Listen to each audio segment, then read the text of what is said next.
एक बार ऐसा उनके चरित्र में भाव आता है कि एक बार वो अपनी कुटिया में बैठ के नित्य पद गान करते थे। तो पदगान करते करते करते करते ठाकुर जी को नित्य भाव बनता कि मैं हूं जाकर सुनूं, मैं हूं जाकर क्या भाव श्री सूरदास जी निवेदन करते हैं मैं भी सुनूं।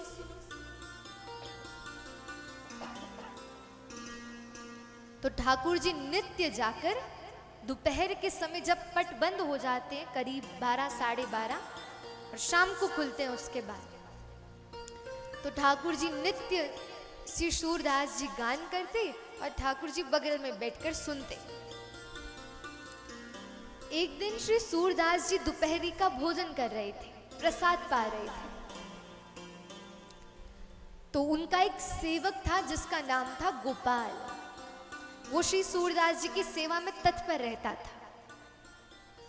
तो उस बालक ने बढ़िया सी व्यवस्था करके पात्र आदि में सब्जी रोटी सब विद्यमान करके श्री सूरदास जी के सम्मुख रख दिया और बोला, बाबा निक मैं बाहर जा रहा हूं खेरवे के काजे, मुझको बुलाए लियो जब कोई काम होगा। वो बोले ठीक है जाओ।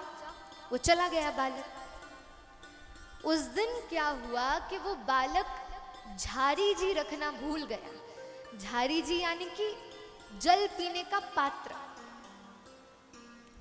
अब सूरदास जी पा रहे हैं, पाते पाते पाते पाते उनको जो ग्रास था वो गले में अटक गया। अब जोर से खांसी करने लगे, जोर से उनका श्वास रुकने लगा। अब जोर जोर से आवाज लगाए, अरे गोपाल, अरे कितको चलो गयो, अरे नेक मुझको पानी दे दे, नेक पानी दे दे। पर वो गोपाल जो था वो थोड़ी दूरी पे चला गया। अब इतने विचलित हो गए, तड़पने लगे, क्या करूं। तो उसी समय ठाकुर जी के आगमन का समय था।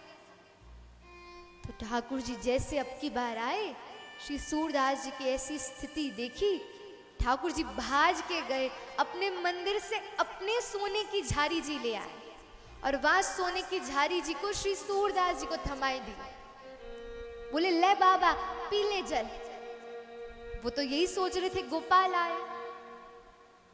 आहा, श्री सूरदास जी ने जैसे जल पान कियो तो सूरदास जी का एक नियम था, वो कहीं भी दर्शन के लिए जाते तो अपने साथ अपनी झारी जी संग लेकर जाते थे।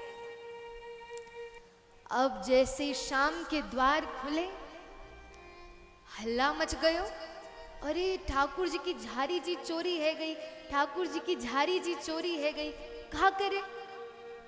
अब सब खोजने लगे। तभी श्री सूरदास जी डंडा पकड़ा एक हाथ में झारी जी पकड़ी और मंदिर में प्रविष्ट हुए। दूर तक गोसाई जी की नजर गई, अरे बाबा, या बाबा के पास ठाकुर जी की झारी जी कैसे आई गई। भाज के गए, बोले बाबा ये कौन की झारी जी है। श्री सूरदास जी बोले, अरे गोसाई जी ये तो हमारी होगी ना, अरे वो गोपाल ने हमको दई संग में तो सोई संग ले आए, मार्ग में प्यास लगेगी तो पी लेंगे।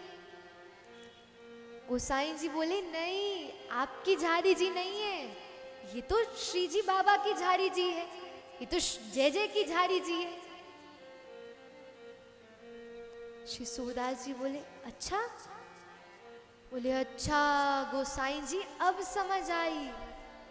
अरे दोपहरी में कहा भयो, मेरे कंठ में ग्रास अटक गया और वो ग्रास जैसे अटका तो मैं चिल्लाने लगा, अरे गोपाल गोपाल कहाँ चला गयो। अरे मोकू तो ये लगे गोपाल ना आयो, अरे वो तो ठाकुर जी सच के गोपाल आ गए मेरे लिए झारी जी लेकर। अब तो सूरदास जी ने बस एक अंदाजा लगाया था, हो सकता है वापस लौटे। वापस लौटकर उस बालक से पूछा, वो आ गया था खेलकर, उससे पूछा, भाई तूने दोपहरी में मुझे जल दिया। तो बोला, नहीं बाबा मैं तो आपको भोजन पधरा के चला गया खेलवे के काजे, अरे मैं तो कुछ दूरी पे चला गया, बाद में मुझ को याद आई मैंने आपको जल नहीं दिया, तो मैं भाज के लौटा तो आपके पास जल पड़ा था। श्री सूरदास जी के नेत्र विरहाश्रु से व्याप्त हो गए। वापस आए, आकर गोसाई जी को प्रणाम कियो। ठाकुर जी की बल्लैया लई देख दूर से, अरे आप इतना ध्यान रखते हो। आहा, श्री परमानंद दास जी कहते हैं, माधव प्रथम लियो यह व्रत, जो मेरे भगतन को दुख दे ताको फाड़ू नख नहीं। माधव प्रथम लियो यह व्रत। ठाकुर जी को व्रत है अपने भक्त की हर स्थिति में संग है। इसलिए बस ऐसे श्री सूरदास